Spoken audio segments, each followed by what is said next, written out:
নমস্কার, আজ বানাবো সরষে ইলিশ। প্রথমে ইলিশ মাছটা ধুয়ে নিয়েছি, নুন দিয়ে আর হলুদ দিয়ে ভালো করে মেখে নেব।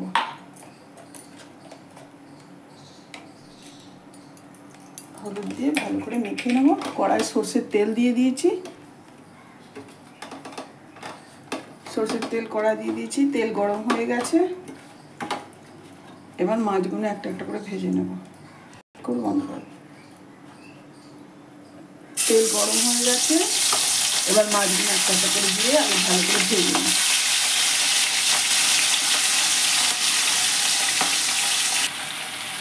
মাছগুলো ভাজা হয়ে গেল, এবার সব তুলে নিচ্ছি আস্তে আস্তে।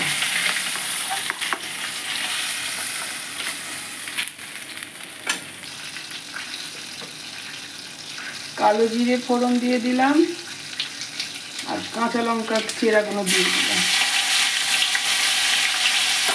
দিয়ে আমি এটা একটা পেস্ট বানিয়ে রেখেছি।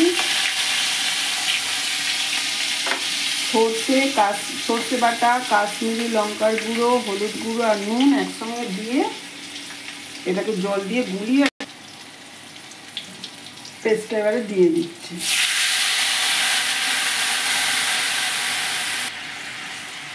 মাছগুলো এবার দিয়ে দিলাম।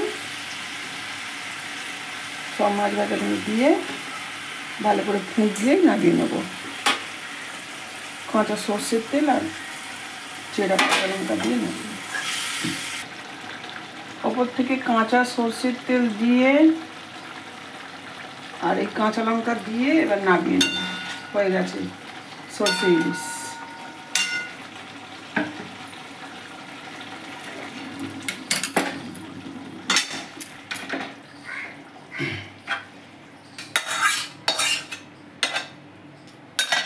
সর্ষে ইলিশ রেডি।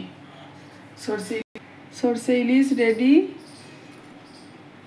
চ্যানেলটা সাবস্ক্রাইব করবেন, ভিডিওটা লাইক শেয়ার কমেন্ট করবেন। সকলে সুস্থ থাকুন, ভালো থাকুন, সাবধানে থাকুন।